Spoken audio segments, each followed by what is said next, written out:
Hello friends, welcome back to Harsh Harshini channel. இன்னைக்கு சும்மா உங்களுக்கு வடை போண்டா அப்படின்னு செஞ்சு கட்டுறமேன்னு ஒரு புதுசாக ஒரு ரெசிபி ஒன்று செய்ய போகிறேன். நீங்கள் எல்லாரும் செஞ்சது தான், அது ஒன்றும் புதுசு கிடையாது. எல்லாரும் அடிக்கடி செஞ்சு சாப்பிட்ருப்பீங்க, நிறைய பேர் செஞ்சும் போட்டிருப்பீங்க. என்னோட ஸ்டைலில் நான் இது எப்படி செய்கிறேன் அப்படின்றது தான் உங்களுக்கு சொல்கிறேன். என்னென்னா இன்னைக்கு செய்ய போகிறது பார்த்தீங்கன்னா சப்பாத்தி பன்னீர் ரோலுங்க. இந்த சப்பாத்தி பன்னீர் ரோலுக்கு தேவையான பொருட்கள் பார்த்தீங்கன்னா ஒரு 150 கிராம் பன்னீர் வந்து எடுத்து இதில் சீவி வச்சுருக்கேன். கேரட் துருவதில் சீவி வச்சுருக்கேன். 2 கேரட்டு, 2 ஆனியன்னு, அடுத்தது வந்து உருளைக்கிழங்கு 2, எல்லாத்தையும் தோல் சீவிட்டு நல்லா சீவி ரெடி பண்ணி வச்சுருக்கேங்க. இப்போ வந்து சப்பாத்திக்கு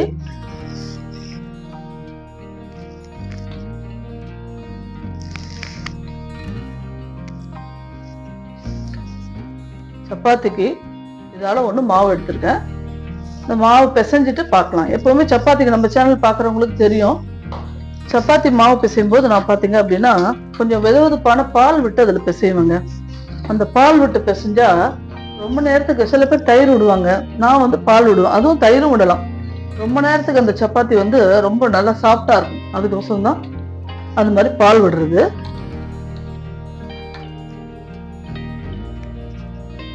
உப்பு,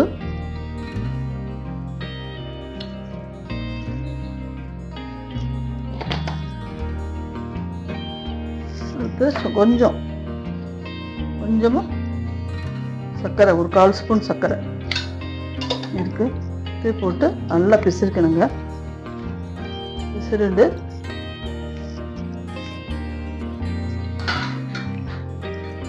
பால் இப்பதான் காய்ச்சி நான் வச்சிருக்கேன். இந்த பால் பாருங்க, ஆவி பறக்க உங்களுக்கே தெரியும் பார்க்கும்போது. அந்த பாலில் வந்து ஒரு 2 கரண்டி பால், இல்லை டம்ளரில் எடுத்துக்கிட்டிங்கன்னா ஒரு 1/2 டம்ளர் பால் எடுத்து அப்படியே 4 பக்கம் படுற மாதிரி முதல்ல நல்லா கிளறி விட்டுக்குங்க.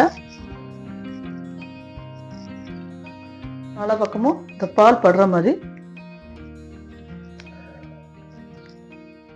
நல்லா கிளறி விட்டுக்கணுங்க. கிளறிட்டு நல்லா மாவு வந்து பிசையணும். பார்த்தீங்களா, 4 பக்கமும் இந்த பால் பட்டு மாவு அப்படியே தொடும்போது வெது வெதுப்பான சூட்டில் இருக்கு. அப்படி இருக்கும்போது நம்ம வந்து கொஞ்சம் தண்ணி கொஞ்சம் கொஞ்சமாக ஆட் பண்ணிக்கணும். ஆட் பண்ணிட்டு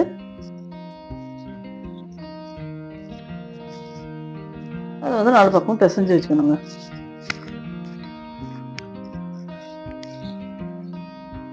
மாவு பிசைஞ்சிட்டு பார்க்கலாம். பாருங்க, சப்பாத்திக்கு மாவு பிசைஞ்சு ரெடி பண்ணி வச்சாச்சு. இது வந்து ஒரு 10 நிமிஷம் அப்படியே வச்சிருவோம், நம்ம ஊறட்டும். அதுக்குள்ள உள்ளுக்குள்ள வைக்கிற இந்த ஸ்டஃப் ரெடி பண்ணிக்கலாம். நம்ம கொஞ்சமா எண்ணெய், எழுப்பு செட்டில் கொஞ்சமா எண்ணெய் ஊற்றிக்கணும்.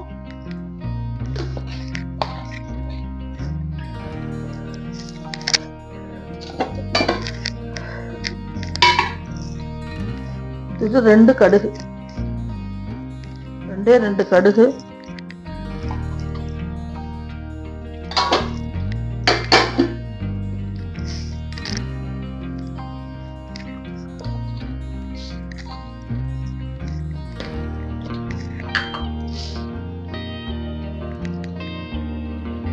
ரெண்டு உளுத்தம்பருப்பு. சில பேர் வந்து கடுகோட விடுவாங்க, உளுத்தம்பருப்பு கடலப்பருப்புலாம் போடாம. அப்படியே செய்யலாம். எங்களுக்கு வந்து இந்த மாதிரி கடலப்பருப்பு உளுத்தம்பருப்பு போட்டா பிடிக்கும் ரொம்ப, அதனால அப்படி போட்டு செய்யறேன்.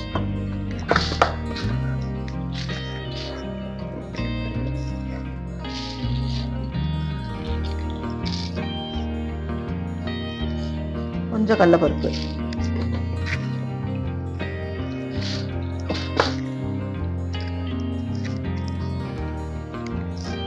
போட்டுக்கிறேன். கடுகு நல்லா வெடிக்கட்டும், பார்க்கலாம். ஆல் ஸ்பைசஸும் அதில் போட்டிருக்கேங்க. பட்டை, சோம்பு, கிராம்பு எல்லாமே போட்டிருக்கேன். அடுத்தது ஆனியன்,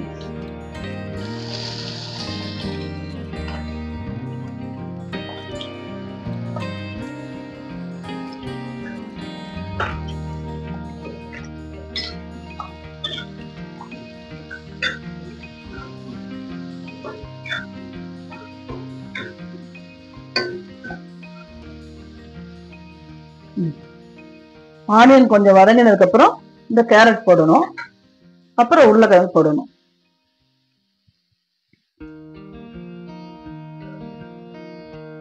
நல்லா வதங்கட்டும் ஆனியன், பார்க்கலாம். அடுத்தது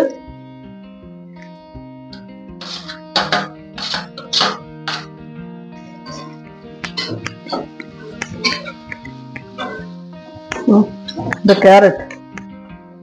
தக்காளி மட்டும் தேவை கிடையாதுங்க. ஏன்னா சாதாரணமா நம்ம ஏதாவது பண்றதுக்கு தக்காளி சப்பாத்திக்கு ஆர்டினரி சப்பாத்திக்கு வச்சுக்கலாம். இதுக்கு வச்சோம் அப்படின்னா அந்த தக்காளியோட சாறு வந்து விட்டுட்டே இருக்கும். நம்ம என்னதான் வதக்கி முடிச்சாலும் நல்லா வதக்கினா கூட சில தக்காளி வந்து சாறு விட்டுட்டே இருக்கும். அப்ப அந்த ரோல் பண்ணி நம்ம வந்து சாப்பிடும்போது பாத்தீங்கன்னா கீழே கையெல்லாம் குழந்தைகளுக்கு வழியும். அவங்களுக்கு அதை எடுத்து சாப்பிட்றதுக்கும் கஷ்டமா இருக்கும். அதனால வந்து மோஸ்ட்லி வந்து தக்காளி வந்து இதுல சேர்க்க மாட்டேன் நான். அடுத்தது இந்த உருளைக்கிழங்கு நல்லா சீவி எடுத்து வச்சிருக்கேங்க. உருளைக்கிழங்கு சீவி எடுத்து வச்சிருக்கேன், அதையும் இதுல போட்டுக்கலாம்.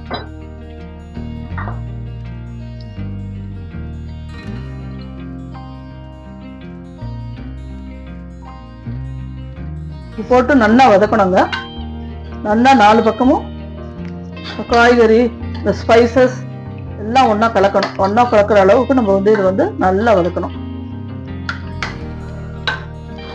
வேணும்னா கொஞ்சம் உப்பு, கரம் மசாலா தூள், அப்புறம் வந்து வெறும் மிளகாய் தூள், இது எல்லாமே போட்டு ஒரு 5 நிமிஷத்துக்கு நம்ம மூடி வச்சிடலாம். பாருங்க, காஷ்மீரி மிளகாய் தூள் ஒரு 2 ஸ்பூன் போட்டுக்கிறேன். ஏன்னா இந்த மிளகாத்தூள் வந்து ரொம்ப காரம் இருக்காது உங்களுக்கு, அதனால 2 தூள் போட்டாச்சு. கரம் மசாலா தூள் போட்டுட்டு இருக்கேன் இதுல. அடுத்தது வந்து மஞ்சள் தூள், கரம் மசாலா பொடி போட்டேன் ஆல்ரெடி. இதுல பாத்தீங்கன்னா மஞ்சள் பொடி, கொஞ்சம் வந்து காஷ்மீரி மிளகாய் பொடி எல்லாத்தையும் போட்டு நல்லா வதக்கணுங்க. 4 பக்கமும் இது ஃபுல்லா வரணும், அது மாதிரி வதக்கிக்கணும். இதை ஒரு வதக்கி விட்டுட்டு அதுக்கப்புறம் உப்பு போடலாம். நம்ம போக நல்லா வதங்கணும். இது வதங்கினதுக்கு அப்புறம் கொஞ்சம் உப்பு பார்த்தீங்களா, ஒரு 1/2 ஸ்பூன் உப்பு போட்டிருக்கேன். சந்தேகத்துக்கு கொஞ்சம் உப்பு போட்டுட்டாச்சு. கொஞ்சம் தண்ணி தெளிச்சுட்டு, லைட்டா தண்ணி ஊற்ற வேண்டாம், தண்ணி இப்படி தெளிச்சா போதும் உங்களுக்கு. ஒரு 2 கை தண்ணி தெளிச்சு விட்டு மூடிட்டோம்னா ஒரு 5 நிமிஷத்துல அது வெந்துக்கும். மூடிடுவோம். ஒரு 5 மினிட்ஸ் கழிச்சு பார்க்கலாம்.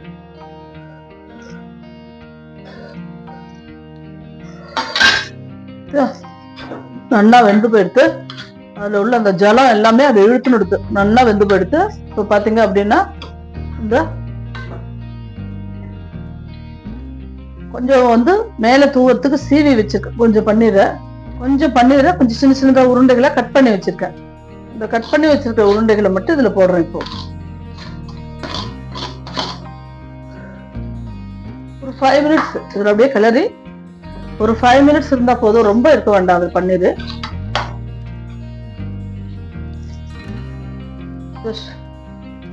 கொஞ்சம் வந்து மூடி வச்சோம்னா போதும். அதுக்குள்ள நம்ம இந்த சைடு வந்து சப்பாத்தி வந்து ரெடி பண்ணிக்கலாம்.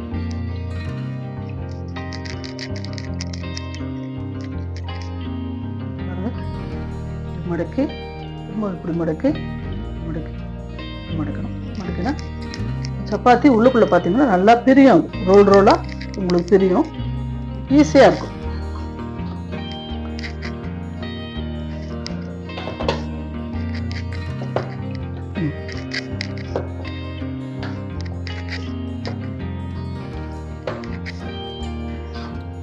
நல்லா சூப்பரா பன்னீர் முடிஞ்சு போச்சு. ஸ்டஃப் ரெடி ஆயிடுச்சு. உள்ளுக்குள்ள வைக்கிற ஸ்டஃப் அது வந்து வேற ஒரு பாத்திரத்துல நம்ம டிரான்ஸ்ஃபர் பண்ணிக்கலாம்.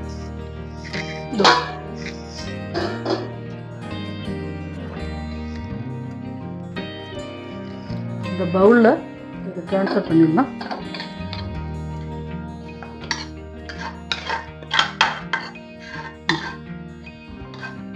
அந்த பவுல்ல நம்ம இதை டிரான்ஸ்ஃபர் பண்ணிட்டாச்சு.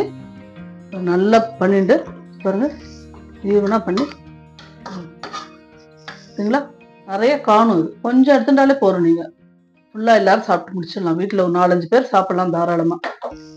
அதுக்கு இது போறோம். சப்பாத்தியை இதில் போட போகிறோம். ஸ்லிம்மில் வச்சுக்கலாம். அடுப்பை வச்சுட்டு மேலே கொஞ்சமாக விட்டால் தான் இது என்னாகும், நல்லா உப்பி வரும்.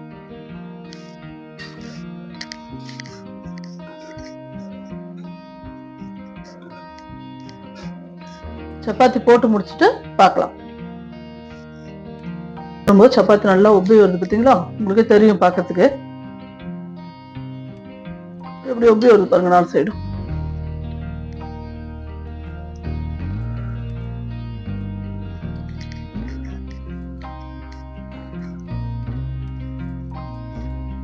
சின்னதாகவே வச்சுக்கணும் அடுப்பை.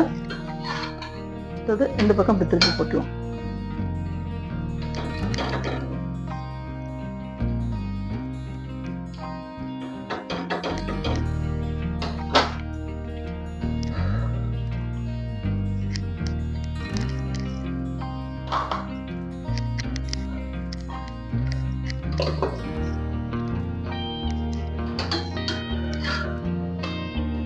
இப்படி இருக்கு இல்லையா? இப்போ நம்ம இதில் வந்து ஸ்டஃப் பண்ண போகிறோம். இது வந்து சின்னதாகவே வச்சுக்கலாம். சின்னதாகவே வச்சுட்டு இந்த பாருங்க 4 பக்கமும் இந்த பாருங்க, இந்த பக்கம் பூரா நல்லா வெந்திருக்கணும். ஓரங்கள்லாம் நல்லா சப்பாத்தி வேக விட்டு திருப்பி திருப்பி விட்டு எடுங்க.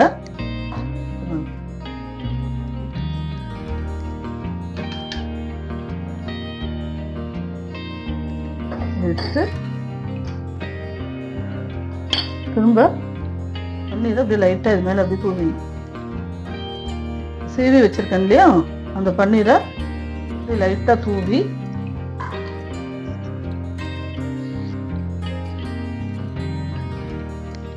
அப்படியே ரோடுங்க. சுடும், கொஞ்சம் பார்த்துக்கோங்க, அவ்வளோதான். அப்படியே ரோடு.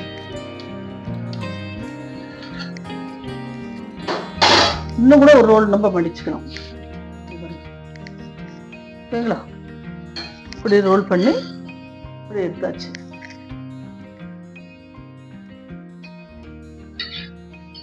இப்போ வந்து அடுத்த சப்பாத்தியில் அதே மாதிரி ரோல் பண்ணிக்கலாம். இப்படி இருக்கு இல்லைங்களா? பாருங்க.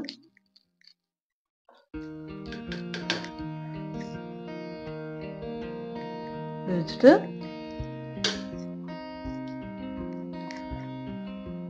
அடுத்து இந்த பன்னீர் பாருங்க.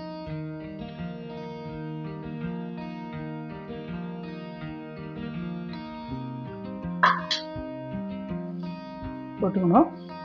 போட்டுக்கிட்டு இதை நல்லா அப்படியே ரோல் பண்ணிக்கலாம். ரோல் பண்ணிட்டு நம்ம இதை அப்படியே எடுத்து இதில் வச்சிடலாம். தட்டில் வச்சுக்கலாம். தட்டில் வச்சுட்டு அதை நான் உங்களுக்கு கட் பண்ணி காமிக்கிறேன். ஒரு நைஃப் எடுத்துட்டு இதை அழகா இப்படி கட் பண்ணி வச்சோம் அப்படின்னா பசங்க வந்து சூப்பரா சாப்பிட்டு வருவாங்க.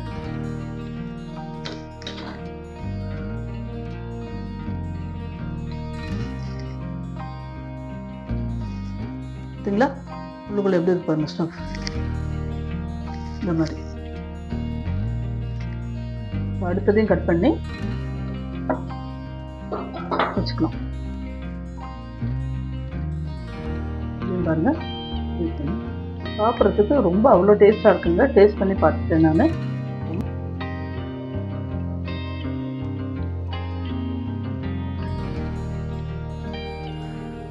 ஹலோ ஃப்ரெண்ட்ஸ், இதில் பார்த்தீங்கன்னா சார்ஜ் போயிடுச்சு. மைக்கில் வந்து சார்ஜ் போயிடுச்சு, டல் ஆகிடுச்சு.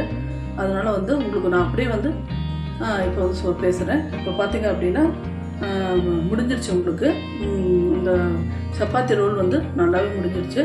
முடிஞ்சோடனே இது வந்து நீங்கள் எல்லாருமே ட்ரை பண்ணி பாருங்கள். கர்ப்பிணி பெண்கள்லேருந்து வயசானவங்கலேருந்து குழந்தைங்கள்லேருந்து எல்லோரும் சாப்பிட்லாம். பன்னீரில் வந்து எப்போவுமே ப்ரோட்டீன் வந்து ஜாஸ்தியாக இருக்கும். இதுவே நீங்கள் வந்து ப்ரெட்டில் கூட வச்சு கொடுக்கலாம். ப்ரெட்டில் வச்சு கொடுத்தாலும் ரொம்ப சூப்பராக இருக்கும். ப்ரெட்டில் இதே மாதிரி பண்ணி மேலே அடியில் ஒரு ப்ரெட்டு வச்சு மேலே வந்து இந்த ஸ்டஃப் எல்லாம் வச்சுட்டு பன்னீர் கொஞ்சம் தூவிட்டு அதுக்கப்புறம் மேலே இன்னொரு ப்ரெட்டு வச்சு ஒரு சைடு மட்டும் திருப்பி போட்டால் போதும். போட்டு எடுத்து லஞ்ச் பாக்ஸ் கட் பண்ணி கொடுத்தீங்கன்னா ரொம்ப சூப்பராக நல்லா சாப்பிட்டு வருவாங்க. அப்படியும் செய்யலாம். இது எப்படி வேணாலும் செஞ்சு ஒரு தடவை ட்ரை பண்ணி பார்த்துட்டு கமெண்ட்ஸ் எல்லாம் எப்படி இருக்குன்றத எனக்கு சொல்லுங்கள். நன்றி, வணக்கம். லைக் பண்ணுங்கள், ஷேர் பண்ணுங்கள், சப்ஸ்கிரைப் பண்ணுங்கள். நாளைக்கு வேற ஒரு வீடியோவில் உங்களை நான் சந்திக்கிறேன். பாய்.